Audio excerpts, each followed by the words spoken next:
دے رہا. ٹھیک ہے, جیسے آپ نے سنا, توجہ فرمائی آپ نے. تو اب جناب آل ابراہیم کو جو ملک دیا اسے ملک عظیم کہا. کیوں؟ اس لیے کہ خود عظیم ہے. لنگا صاحب خود عظیم ہے. تو اب جو عظیم کسی کو ملک دے رہا ہے, جتنا خود عظیم ہوگا اتنا ہی تو ملک بھی عظیم ہوگا.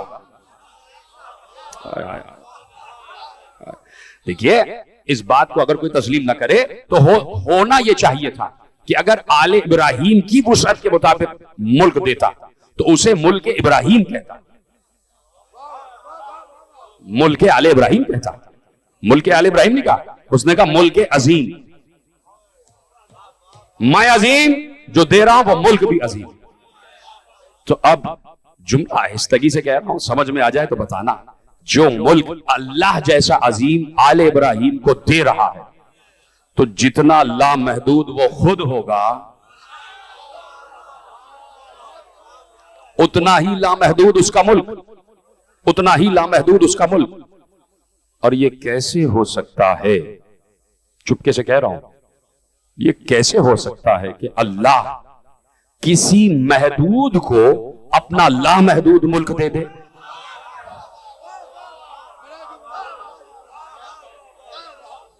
تو پہلے اسے لامحدود بنائے گا. اور اگر کسی کو اس بات پر انکار ہے کہ اللہ کسی کو لامحدود نہیں بنا سکتا تو گویا اس نے اللہ کو علی کل شیء قدیر مانا ہی نہیں ہے. بھائی جو کچھ ہے وہ اللہ ہی تو دے رہا ہے, تو پہلے اللہ اس قابل بناتا ہے, اس کے بعد دے رہا ہے. کہ اے آل ابراہیم, ہم نے تمہیں لامحدود بنایا ہی اس لیے ہے تاکہ ہمارا لامحدود اختیار تم تک پہنچ جائے. اسی لیے تو ہم نے کہہ دیا جو ہم چاہتے ہیں وہ تم چاہتے ہو, جو ہم چاہتے ہیں وہ تم چاہتے ہو. ما تشاءون الا ان یشاء اللہ. اب یہ عظیم ہے کیا کیا؟ جو ہے آپ کی, یہ عظیم ہے کیا کیا؟ یہ عظیم کہاں کیوں ہے؟ یہ لفظ عظیم کہاں تک سفر کر رہا؟ میں اس وقت بڑے کیف میں تقریر کر رہا ہوں, اس لیے کہ جب آل محمد کی بات آ جاتی ہے تو ایک کیف طاری ہو جاتا ہے, اور وہی کیف آپ پر طاری ہونا چاہیے.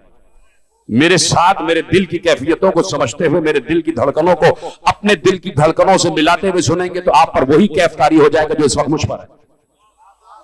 شرط یہ ہے کہ یقین کے ساتھ تقریر سنی جائے, ڈوب کر تقریر سنی جائے. یہ عظیم کہاں تک جا رہا؟ یہ لفظ عظیم, اس کی عظمت کہاں تک ہے؟ اس کی عظمت کہاں تک ہے؟ قرآن نے, اب دیکھیے ذہین ہے تو میرے اشارے سمجھیں گے.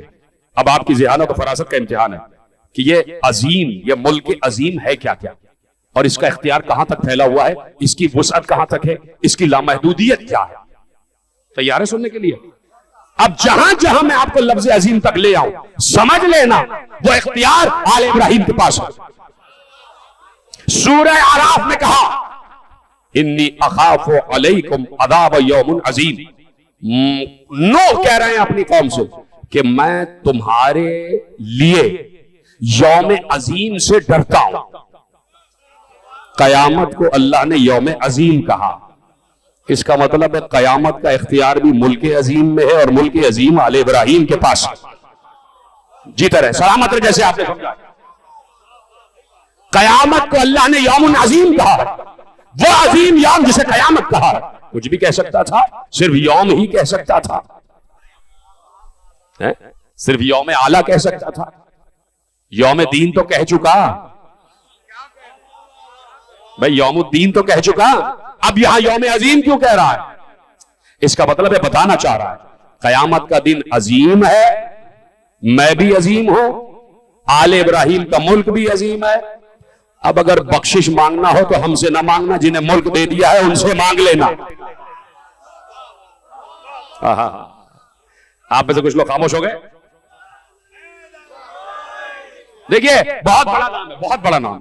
میں سمجھتا ہوں اس سے بڑا تاریخ خطابت میں کوئی نام نہیں ہے. نام ہے علامہ اظہر حسن زیدی, اعلی اللہ مقامہ. نہ معلوم کیسی خدمت کی ہے ان دو چار بڑے خطبہ نے, جس میں علامہ رشید ترابی بھی ہیں, علامہ اظہر حسن زیدی صاحب بھی ہیں, کہ مجلس میں ان کا ذکر آتا ہی آتا. لیکن اب میں نے انہیں دیکھا نہ براہ راست سنا, لیکن عجیب خدمت کر کے گئے. کسی مجلس میں کراچی میں تقریر کر رہے تھے اور وہ تقریر ریکارڈ پر موجود ہے, وہ جملے آپ کو سنا دیتا ہوں. اور یہی تقریر انہوں نے شاگردیز میں بھی دہرائی تھی. یوم عظیم, یوم عظیم یعنی آل محمد کا یوم. اب دیکھیے انہوں نے کہا کہ بھائی کہیں لکھا ہے, اور کہاں لکھا ہے آپ پہنچ جائیں گے, کہیں لکھا ہے کہ اللہ قیامت میں نظر آئے گا. ابھی بھی جو نہیں سمجھا, انہوں نے کہا وہ لکھا ہے اللہ ایک کرسی پر بیٹھے گا. اب سمجھ میں آ گیا کہ بھئی کہیں لکھا ہے کہ اللہ دکھائی دے گا. ایک پوری فکر ہے, ایک پورا عقیدہ ہے کہ قیامت میں اللہ دکھائی دے گا اور اللہ ہم سے حساب کتاب لے گا. ٹھیک ہے. اظہر حسن زیدی صاحب کہتے ہیں کہ میں تو انتظار میں ہوں کہ اللہ مجھ سے حساب کتاب لے. انہوں نے کہا میں تو انتظار میں. اب وہ جواب دے رہے اس فکر کا کہ اگر کسی کا یہ عقیدہ ہے کہ اللہ سامنے ہوگا ہم اسے دیکھیں گے, نعوذ باللہ, ہمارا یہ عقیدہ نہیں ہے. اللہ نہ آج دکھائی دیا, نہ کل دکھائی دیا تھا, اور نہ کل دکھائی دے گا. جب معراج میں محبوب کو دکھائی نہ دیا, پردہ ہٹا تو دیکھا کس کو, وہ بھی آپ کو پتا ہے میرے عزیزوں. تو کسی کو کیا نظر آئے گا؟ اللہ تو دکھائی نہیں دیتا, نظر ہی نہیں آتا. جو نظر آ جائے وہ اللہ نہیں ہے. ٹھیک ہے. تو انہوں نے کہا کہ اچھا چلو اگر اللہ سے ملاقات ہو گئی. اب یہ انہوں نے توحید بیان کی ہے. یہ ہمارے خطبہ کا خاصہ تھا کہ کیسے توحید بیان کرتے تھے. انہوں نے سمجھایا ہے کہ اللہ کتنا بلند ہے. طریقے ہوتے ہیں, علم کلام, علم بیان اس کو کہا جاتا ہے. انہوں نے سمجھایا. انہوں نے کہا کہ ہاں بھائی ملاقات ہو جائے گی, وہ بیٹھا ہوگا اور وہ مجھ سے کہے گا, پوچھے گا مجھ سے نماز پڑھی تھی, فجر کی نماز پڑھی تھی. میں کہوں گا پروردگار قضا ہو گئی, نہیں پڑھ سکا. کیوں نہیں پڑھی؟ کہ پروردگار مجھے نیند آ گئی تھی. تجھے نیند آتی ہو تو پتا چلے. اے بھائی اب تو سمجھ جائیں کہ ایک ایک سوال کا جواب میں اللہ کو دوں گا. کیوں نہیں نماز پڑھی؟ پروردگار سو گیا تھا. کیوں سو گیا تھا؟ بھائی تجھے نیند آتی ہو تو پتا چلے کہ سونا کسے کہتے ہیں. اچھا چلو یہ بتاؤ ظہر پڑھی؟ بہت سی چیزیں میں صرف ایک بات آپ کے حوالے کر رہا ہوں. ظہر پڑھی؟ نہیں پروردگار. کیوں؟ کمانے کھانے نکل گیا تھا, اولاد ہے نا اس کے لیے کمانا تھا. تیری کوئی اولاد ہو تو پتا چلے کہ اولاد کو پالتے کیسے ہیں. دیکھ رہے ہیں آپ؟ اب یہ توحید سمجھا رہے ہیں. ہائے ہائے ہائے, یہ توحید سمجھا رہے ہیں کہ نہ اسے اونگ آتی ہے, نہ نیند آتی ہے. وہ لم یلد ہے ولم یولد ہے, نہ وہ تھکتا ہے. کہا کہ بھائی بات یہ ہے کہ بندے کو یہ اختیار ہے کہ وہ ہر سوال کا جواب دے. یا اللہ تجھے تو نیند نہیں آتی, میرے پاس تو نیند تھی, میں کیا کرتا, مجبوری ہے, نیند آ گئی. تیری اولاد نہیں, مجھے اولاد کو پالنا تھا, تجھے کیا پتا کہ اولاد کو کیسے پالا جاتا ہے, تھکن کسے کہتے تجھے پتا ہی نہیں. اب انہوں نے جملہ دیا, اس لیے میزان عدل پر اللہ نہیں ہوگا, آل محمد ہوں گے. اب کہہ کے دکھاؤ کہ آپ کی تو اولاد نہیں ہے, آپ کو تو نیند نہیں آتی.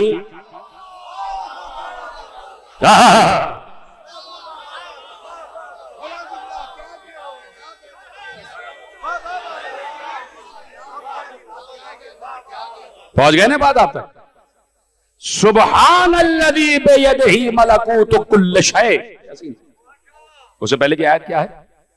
انما امرہ اذا اراد شیئا ان یقول له کن فیکون. اس کے بعد کی کیا آیت ہے؟ بابرکت ہے وہ ذات جس کے ہاتھ میں ملکوت ہے, جس کے ہاتھ میں کل اشیاء کا اقتدار ہے, اور اسی کی طرف سب کو لوٹنا ہے. الیہ ترجعون, تمہیں اسی کی طرف لوٹنا ہے, تمہیں اسی کی طرف لوٹنا ہے. کیا کہتے ہیں آپ جب آپ پر کوئی کڑی مصیبت آ جاتی ہے؟ انا للہ و انا الیہ راجعون. ہم اللہ ہی کے لیے ہیں, ہمیں اسی کی طرف رجعت کرنی ہے, پلٹنا, اسی کی طرف پلٹنا ہے, اسی کی طرف پلٹنا ہے. ہمارا حساب کتاب اسی کے پاس ہے, پلٹنا اس کی طرف ہے. آیت تو آ گئی, اگر آیت اور قرآن کافی ہوتا تو یہیں پر رک جاتے. لیکن بات یہ ہے کہ اس کی تفسیر اسی سے پوچھی جائے گی جس کے قلب پر نازل ہوا. تو زیارت جامعہ کبیرہ میں ایک جملہ ہے, اجازت ہو تو پیش کر دو. جملہ یہ ہے کہ آل محمد کو مخاطب کرتے ہوئے کا بڑا مشہور جملہ آپ کو یاد ہے, بچپن سے آپ سن رہے ہیں, والمقصر فی حقکم ذاہق والحق معکم وفیکم ومنکم والیکم وانتم معدنہ. حق آپ کے ساتھ ہے, آپ میں ہے, آپ سے نکلتا ہے, آپ میں واپس آتا ہے. وَأَنْتُمْ مَعْدِنَهُ وَأَهْلُهُ, اور آپ ہی حق کا خزانہ بھی ہیں اور آپ ہی حق کے اہل بھی ہیں. ہو گئی بات. اب ہے جملہ وَإِيَابُ الْخَلْقَ إِلَيْكُمْ وَحِسَابُهُمْ عَلَيْكُمْ. کر دوں ترجمہ اگر آپ کی اجازت ہے. پہلا تو جملہ یہ ہے کہ وَالْمُقَصِّرُ فِي حَقِّكُمْ ذَاهِقٌ, جس نے آپ کے حق میں تقصیر کی وہ ہلاک ہوا. جو آپ کے حق کا مقصر ہوگا وہ ہلاک ہو جائے گا. آپ ہی حق پر ہیں, آپ میں حق ہے, آپ میں پلٹتا ہے, آپ سے صادر ہوتا ہے. آپ ہی حق کا مادن ہیں, آپ ہی حق کا اہل ہیں. وَإِيَابُ الْخَلْقَ إِلَيْكُمْ وَحِسَابُهُمْ عَلَيْكُمْ, اور تمام مخلوق کو آپ کی طرف لوٹنا ہے اور آپ ہی سب کا حساب بھی لیں گے. چند لوگوں نے جملہ محفوظ کیا, زیارت جامعہ کبیرہ کا جملہ آپ کے حوالے کیا کہ آپ ہی کی طرف پلٹنا ہے, مخلوق کو آپ کی طرف پلٹنا ہے اور ان سب کا حساب آپ کے اوپر ہے, یعنی آپ حساب لیں گے. توجہ فرمائی. تو اللہ نے قیامت کو یوم عظیم کہا, اللہ نے قیامت کو یوم عظیم کہا. ایک بار یہ آیت پڑھی میں نے سورہ اعراف کی, سورہ مائدہ. وعد اللہ الذین آمنوا وعملوا الصالحات لہم مغفرۃ واجر عظیم. اللہ نے ایمان والوں سے وعدہ کیا ہوا ہے کہ انہی کو بخشے گا اور انہیں ہی اجر عظیم بھی عطا کرے گا. کہیں تو چھوڑ دوں بھائی باتیں, میں نے کہا تھا آپ کو سمجھتے ہوئے جانا, جہاں جہاں میں آپ کو دکھا رہا ہوں کہ یہ ملک عظیم کہاں کہاں جائے گا. اللہ نے کہا اجر عظیم اگر ہے تو وہ بھی آل محمد ہی دیں گے, کوئی اور دے گا نہیں. اوہو بھائی نہیں سمجھ رہے ہیں تو لیجئے میں آپ کو سامنے کی دلیل دے دوں. لہم مغفرۃ واجر عظیم. اللہ نے ایمان والوں سے وعدہ کیا ہوا ہے کہ انہی کو بخشا جائے گا, انہی کو اجر عظیم دیا جائے گا. ایک ساتھ پہلے ہر کہاں تھا اور کہاں پہنچ گیا, اس لیے کہ اجر عظیم پا لیا. جیتے رہیں جیسے آپ نے جملہ سمجھا ہے. لہم مغفرۃ, انہی کے لیے مغفرت ہے. ان کے لیے ایمان والوں. تھک گئے شاید, پریشان ہو گئے. اللہ نے کہا وعد اللہ الذین آمنوا, یہ نہیں کہا کہ وعد اللہ الذین اسلموا, یہ نہیں کہا کہ اللہ مسلمانوں سے وعدہ کر رہا ہے. کہا اللہ ایمان والوں سے وعدہ کر رہا ہے کہ ایمان والوں ہی کی مغفرت ہوگی اور انہی کو اجر عظیم ملے گا. اجر عظیم انہی کے پاس ہوگا جن کے پاس ملک عظیم ہے. تو اگر اجر مانگنا ہے تو انہی سے مانگنا. یہ اگر سفارش کر دیں گے تو وہاں سے آ جائے گا. میں نے کہا جملہ کہ اسلمو نہیں ہے, آمنو ہے. ایمان والوں سے وعدہ, اسلام والوں سے نہیں ہے. ایمان والے کون ہیں تمہیں اچھی طرح معلوم ہے. ایمان والا اس وقت سمجھ میں آتا ہے جب ایمان سمجھ میں آ جائے. ایمان اس وقت تک سمجھ میں نہیں آتا جب تک خندق سمجھ میں نہ آئے, اور خندق اس وقت تک سمجھ میں نہیں آتی جب تک یہ جملہ سمجھ میں نہ آئے کہ یہ علی نہیں جا رہا, یہ کل ایمان جا رہا ہے.